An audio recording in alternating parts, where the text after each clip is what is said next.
Hello students, नमस्कार। मैं ब्रिजेश यादव और मैं जो इस वीडियो लेक्चर में आप सभी के लिए लाया हूँ क्लास 11th का भौतिक विज्ञान, जिसमें हम लोग पढ़ेंगे भौतिकी जगत, फिजिकल वर्ल्ड शुरू करेंगे आज। और मैं आपको बता दूं कि ये सिलेबस जो है हम लोग एनसीईआरटी बुक से ले रहे हैं, तो एनसीईआरटी बुक से हम लोग पढ़ेंगे और इसको हम लोग जो है आज शुरू करते हैं। और इसमें पाठ में सबसे पहला जो टॉपिक होगा उसका नाम है विज्ञान।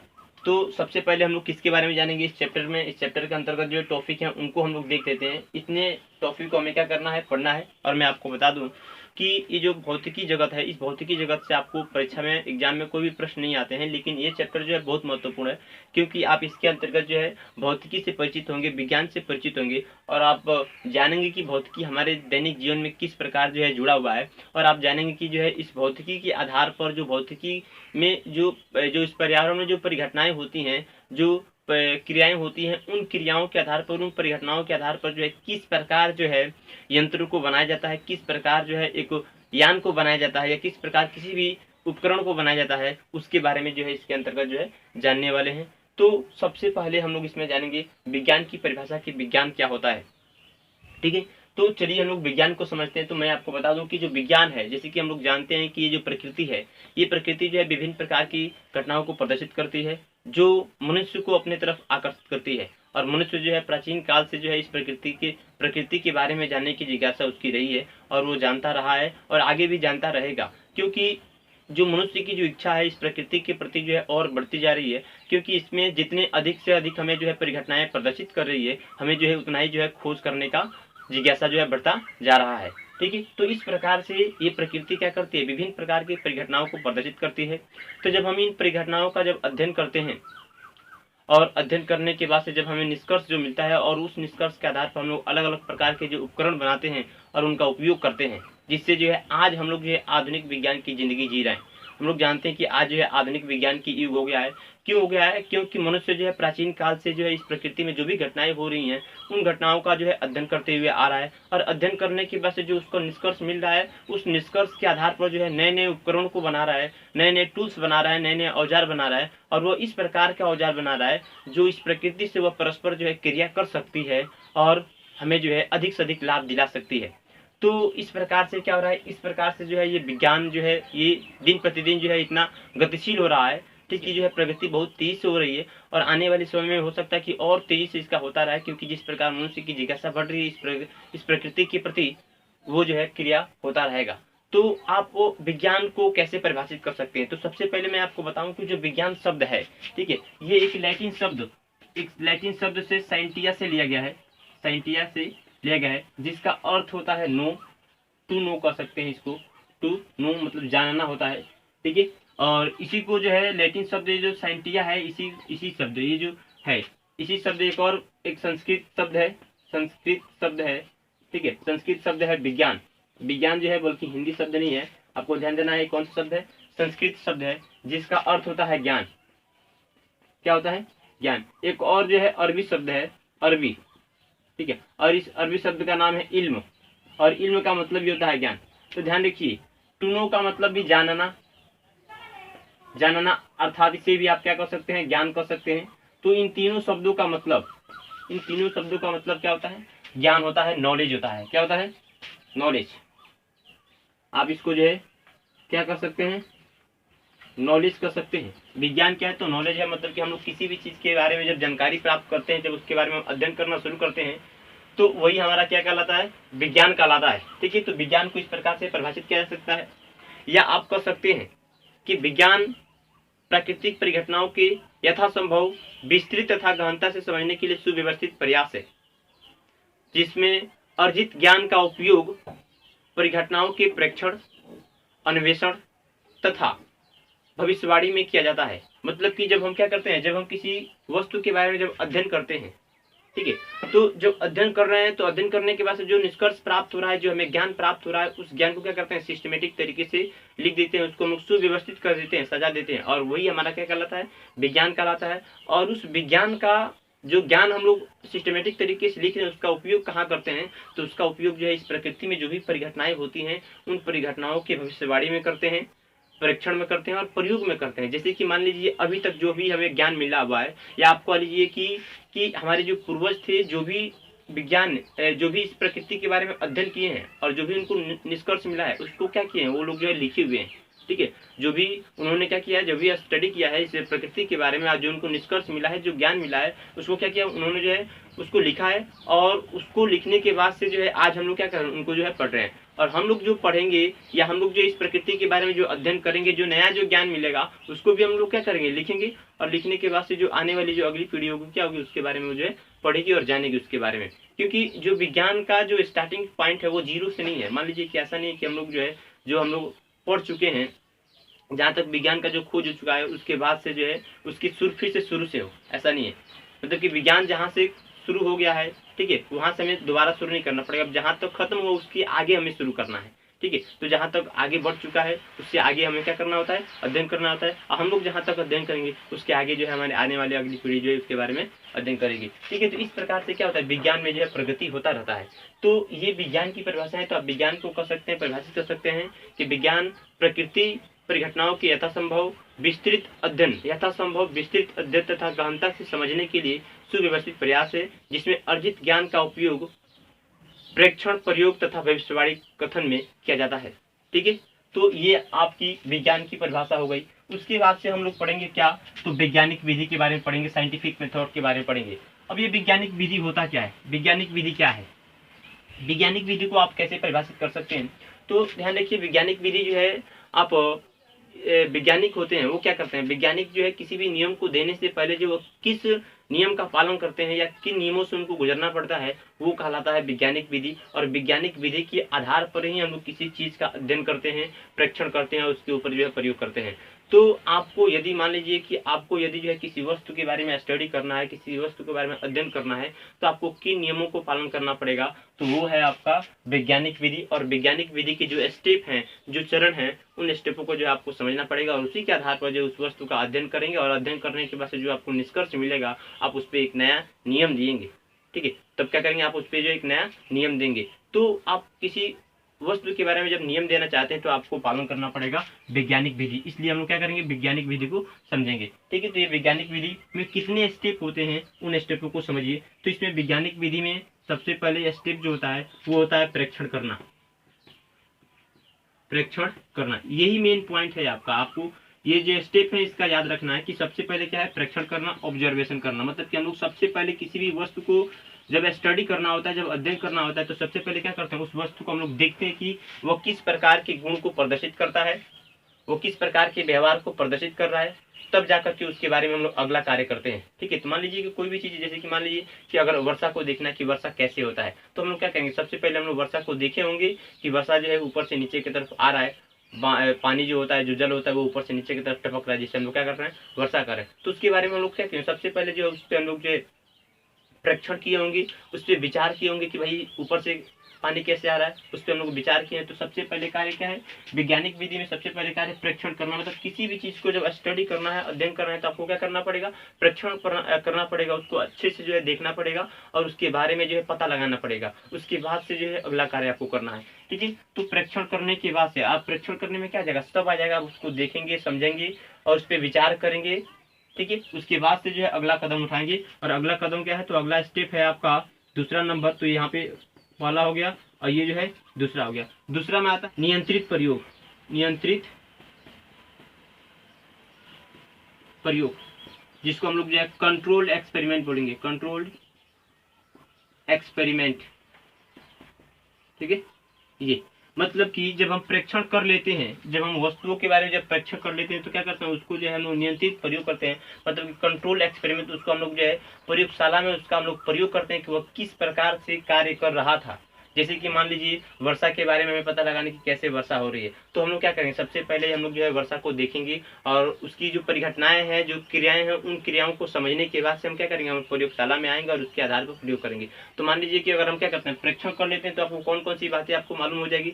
जब आप उसके बारे में प्रेक्षण कर लेंगे तो आप पा जाएंगे कि जो वर्षा होता है, वर्षा से पहले हम लोग जानते हैं कि सबसे पहले क्या होता है, उससे पहले जो बहुत ज्यादा गर्मी पड़ती है।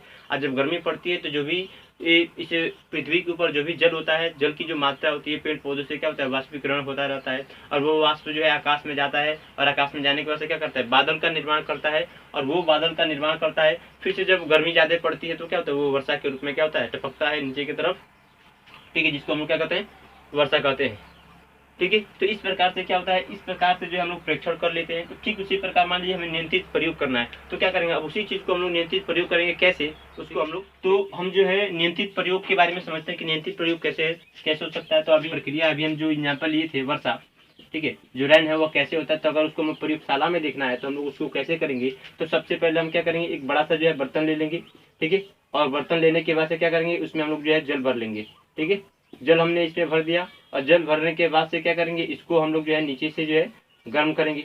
तो जब इसको हम गर्म करेंगे तो क्या होगा, ये जल जो होगा ये वाष्प बनेगा, ठीक है, और ये वाष्प बनकर जो है ऊपर उठेगा, ठीक है। हम उसको क्या करते हैं, कुछ दूरी पर जो है उसके हम लोग बड़ा सा जो है यहाँ पे प्लेट रख देंगे, ठीक है, और जब वाष्प निकलने लगता है अधिक मात्रा में तो हम क्या कर देंगे, इस बर्नर को जो है अब हम बंद कर देंगे, ठीक है। अब ये क्या होगा, अब ये जल जो है, जो वाष्प जो गया है ऊपर की तरफ, ये क्या होगा, ये ठंडा होगा, ठीक है, और ठंडा होने के बाद से जो है क्या होगा, ये जल के रूप में बदल जाएगा, और इस प्लेट के ऊपर क्या होगा, नीचे की तरफ जो है प्लेट की जो नीचे का जो भाग होगा उस पर क्या हो जाएगा, प्लेट के नीचे के भाग की जो है भाग के ऊपर क्या हो जाएगा, जम जाएगा, ठीक है, इधर जो है वो जम जाएगा।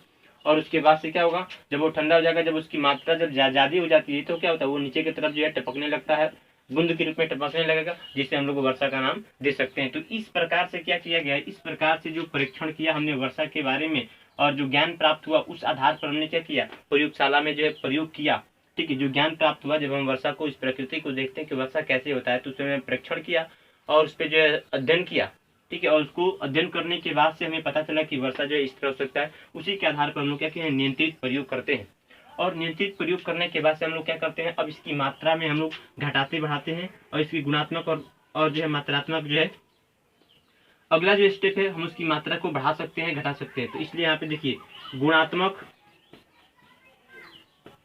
तथा मात्रात्मक, गुणात्मक तथा मात्रात्मक, इसको हम लोग जो है विवेचना इसको आप कर सकते हैं क्वालिटेटिव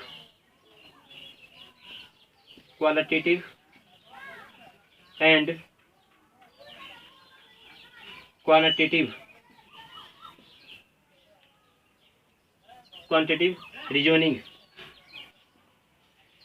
ठीक है, ये हो जाएगा। इसके बाद से जो अगला स्टेप आएगा, अब इसमें देखिए गुणात्मक तथा मात्रात्मक विवेचना में क्या हो सकता है, तो गुणात्मक तथा मात्रात्मक मतलब कि हम इसके गुण में कुछ परिवर्तन कर सकते हैं, इसमें हम कुछ मिला सकते हैं, ठीक है, उसकी मात्रा को बढ़ा घटा सकते हैं। मतलब पानी को मान लीजिए टेम्परेचर हम क्या करते हैं, टेम्परेचर का मान बढ़ा देते हैं, जब टेम्परेचर का मान बढ़ा देंगे तो अधिक मात्रा में क्या होगा, जल निकलेगा, जब अधिक मात्रा में जब जल निकलता है तो वाष्प अधिक मात्रा में, मतलब कि जो अधिक जल निकलने का मतलब क्या होगा, वाष्प अधिक बनेगा, और जब वाष्प अधिक बनेगा तो यहाँ पे वाष्प पानी के जो बूंदे होंगे वो अधिक मात्रा में लगेंगी, और वर्षा क्या होगा, अधिक होगा। तो इस प्रकार से क्या कर सकते हैं, मात्रात्मक विवेचना हम लोग जो है दे सकते हैं। उसके बाद से हम जब ये मात्रात्मक और गुणात्मक विवेचना कर लेते हैं तो उसके बाद से हम लोग कौन से कार्य करते हैं, तो उसके बाद से हम कार्य करते हैं गणितीय प्रतिरूपण,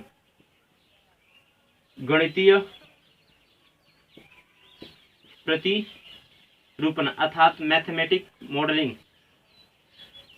मैथमेटिकल कर सकते हैं, मैथमेटिकल मॉडलिंग किया जाता है, ठीक है, मैथमेटिकल मॉडलिंग किया जाता है। चौथा नंबर क्या करते हैं, गणितीय प्रतिरूपण, अर्थात मान लीजिए कि हमने क्या किया, टेम्परेचर को बढ़ाया, तो हमने टेम्परेचर को पहले कितना रखा था और बाद में उसको कितना बढ़ा दिया, ठीक है। तो यहाँ पे क्या होगा, एक मात्रा मिलेगी, मान लीजिए पहले टेम्परेचर था कितना था 120 डिग्री, हमें इसको कर दिए 160 डिग्री सेल्सियस, 160 करेंगे तो क्या होगा, पानी की मात्रा जो है और अधिक उबलेगा, और अधिक मात्रा में जो है वहाँ पे क्या होगा, जलवाष्प बनेगा, ठीक है। तो इस तरह से क्या होगा, उसकी मात्रा में हम लोग क्या किए, चेंज किए, तो वहाँ पे क्या, वहाँ पे एक हमें मात्रा मिल रहा है कि 120 से क्या कर दिया हमने 160 कर दिया, मतलब कि 40 डिग्री सेल्सियस हमने क्या कर दिया, बढ़ा दिया। तो उससे हमें एक मात्रा मिली जिससे हम क्या कर सकते हैं, एक सूत्र बना सकते हैं कि इतना मात्रा में पानी को हम इतना मात्रा में क्या कर रहे हैं, टेम्परेचर को बढ़ा रहे हैं, तो इतना मात्रा में पानी जो है जलवाष्प बना रहा है। तो इससे क्या होगा, एक हमें गणितीय प्रतिरूपण जो है मात्रा मिल जाता है, ठीक है। तो इस प्रकार से हम जो है गुणात्मक और मात्रात्मक विवेचना करने के बाद हम लोग क्या करते हैं, गणितीय प्रतिरूपण करते हैं, और जब गणितीय प्रतिरूपण कर लेते हैं, ठीक है, तो उसका हम लोग क्या करते हैं, भविष्यवाणी करते हैं, भविष्यवाणी, ठीक है। भविष्यवाणी करते हैं, और इसको हम लोग जो है प्रिडिक्शन कहते हैं, प्रिडिक्शन। ठीक है, उसके बाद हम क्या करते हैं, उसकी भविष्यवाणी करते हैं, प्रिडिक्शन करते हैं। अर्थात मान लीजिए कि जो हमें मात्रा मिल गया है, हमने कहा कि यहाँ पे 120 डिग्री सेल्सियस से 140 डिग्री सेल्सियस तापमान को बढ़ा दिया गया है, मतलब कि 40 डिग्री सेल्सियस तापमान को हम लोग क्या कर रहे हैं, बढ़ा रहे हैं। तो हमने कहा कि 40 डिग्री सेल्सियस पे मान लीजिए कि यहाँ पे जो है 2 लीटर जल था, वो क्या करता है 40 डिग्री सेल्सियस बढ़ा देने पर वो जो है वो 1 मिनट में ही क्या होता है, वो जो है 1 मिनट में ही वो जो है जलवाष्प बन जाता है। ठीक है, उसी तरह हम लोग मान लीजिए कि हम लोग कह दें कि भाई अगर हम लोग 20 डिग्री सेल्सियस तापमान बढ़ाए होते तो भाई वो जो है वो क्या होता, 2 मिनट में क्या होता, जलवाष्प होता। तो हम क्या कर रहे हैं, यहाँ पे भविष्यवाणी कर रहे हैं कि मतलब कि हमने क्या किया, गणितीय प्रतिरूपण के आधार पर हम इसकी मात्रा को देख लिया। ठीक है, और उसके बाद से जो हमें सूत्र मिल रहा है, उस सूत्र के आधार पर क्या कर रहे हैं, हम इसकी भविष्यवाणी कर रहे हैं कि अगर 20 डिग्री सेल्सियस तापमान क्या करते हैं, बढ़ाते हैं, तो जो जलवाष्प होगा वह मतलब कि जो जल होगा वह कितनी मात्रा में, कितनी देर में जो जलवाष्प में बदल जाएगा। तो 2 लीटर जो जल है वह मिनट में क्या होगा, 2 मिनट में जो है वो क्या होगा, वो जो जलवाष्प में बदल जाएगा। तो इस प्रकार से हम लोग क्या कर सकते हैं, किसी चीज की जो भविष्यवाणी कर सकते हैं इन क्रियाओं को करने के बाद। जब भविष्यवाणी कर देंगे तो मान लीजिए कि आप क्या कर रहे हैं, आप नियम को दे रहे हैं, आप कह रहे हैं कि आपका 2 लीटर जल जो है होगा, अगर हम 20 डिग्री सेल्सियस तापमान को बढ़ाते हैं तो वह 2 मिनट में जलवाष्प में बदल जाएगा। तो ये क्या कर रहे हैं, आप भविष्यवाणी कर रहे हैं और उस पर आप नियम दे रहे हैं। ठीक है, तो उस नियम को क्या करना पड़ेगा, आपको जो है वैज्ञानिकों के समक्ष जो है आपको उसको सत्यापन करना पड़ेगा। तो यहाँ पे अगला जो स्टेप आएगा वो हो जाएगा सत्यापन। क्या आएगा, सत्यापन, मतलब कि आपको जो है वेरिफिकेशन करना पड़ता है, वेरिफिकेशन। ठीक है, वेरिफिकेशन किया जाता है, या आप कह लीजिए फाल्सिफिकेशन। फाल्सिफिकेशन मतलब कि जो भी गलतियां हुआ उसको सुधार किया जा सकता है। ठीक है, तो यहाँ पे वेरिफिकेशन किया जाता है, सत्यापन किया जाएगा। ठीक है, तो इस प्रकार से हम क्या करते हैं, वैज्ञानिक विधि को समझ सकते हैं। और ये वैज्ञानिक विधि के क्या है, एक वैज्ञानिक विधि को एक स्टेप है, मतलब कि कोई भी वैज्ञानिक जब कार्य करता है इस प्राकृतिक परिघटनाओं के बारे में, ठीक है, उस पर कार्य करता है तो उसके आधार पर वो नियम को कैसे देता है। तो नियम को देते वक्त जो है इन परिस्थितियों से उनको जो है इन चरणों से होकर जो है उनको गुजरना पड़ता है, और इन नियमों का पालन करते हुए जो है वो किसी जो है नियम को दे सकते हैं। मान लीजिए कि कोई नियम पहले से दे दिया गया है, उसमें अगर मान लीजिए कि आप भी उस पर अध्ययन करते हैं, अध्ययन करने के बाद से जो है आप उस नियम को गलत साबित करते हैं तो ये माना जा सकता है, क्योंकि आपको वहां पे क्या करना पड़ेगा, इस विधि से आपको जो है प्रूफ करना पड़ेगा, सत्यापन करना पड़ेगा, तब जाकर के आपकी बात को मानी जाएगी, और जो पीछे का जो नियम दिया गया था उसकी बात को गलत मानी जाएगी। या मान लीजिए कि पहले से जो नियम दिया गया है उस नियम में कुछ त्रुटियां आपको दिखाई दे रही है, तो उस त्रुटियों को जो है सुधार किया जा सकता है, क्योंकि इस विज्ञान में जो है कोई भी अंतिम नियम नहीं है। There is no final theory in the science. Science में जो है कोई जो है अंतिम नियम नहीं है, ये आपको ध्यान रखना है। ठीक है, जो भी नियम दिया गया है पहले से उस नियम में कुछ बदलाव हो सकते हैं, उसका संशोधन हो सकता है, या अगर वो नियम पहले से पूर्ण रूप से गलत है तो उसको जो है हटाया भी जा सकता है। ठीक है, लेकिन आपको क्या करना पड़ेगा, आपको जो है वैज्ञानिक विधि से सिद्ध करना पड़ेगा कि वो नियम असत्य है, या उसमें जो है कुछ त्रुटि है तो उसको सुधार भी किया जा सकता है, उसको जो है मॉडिफाई किया जा सकता है। तो इस प्रकार से हमने क्या किया, वैज्ञानिक विधि को जो है पढ़ लिया है। अब हम लोग जो है किसके बारे में अध्ययन करेंगे, तो अब हम बात करेंगे भौतिकी के बारे में कि भौतिकी क्या होता है। ये वाला चैप्टर जो है, ये वाला टॉपिक हम लोग अगले वीडियो लेक्चर में लेंगे, क्योंकि ये जो है वीडियो बहुत बड़ी हो जाएगी। ठीक है, तो इसके बाद से हम लोग भौतिकी और भौतिकी का प्रयोजन तथा उत्तेजना के बारे में अगले वीडियो में जानेंगे। इस चैप्टर को हम लोग जो है 2 या 3 पार्ट में खत्म करेंगे। ठीक है, इसके बाद से हम लोग अगली वीडियो में मिलते हैं। धन्यवाद।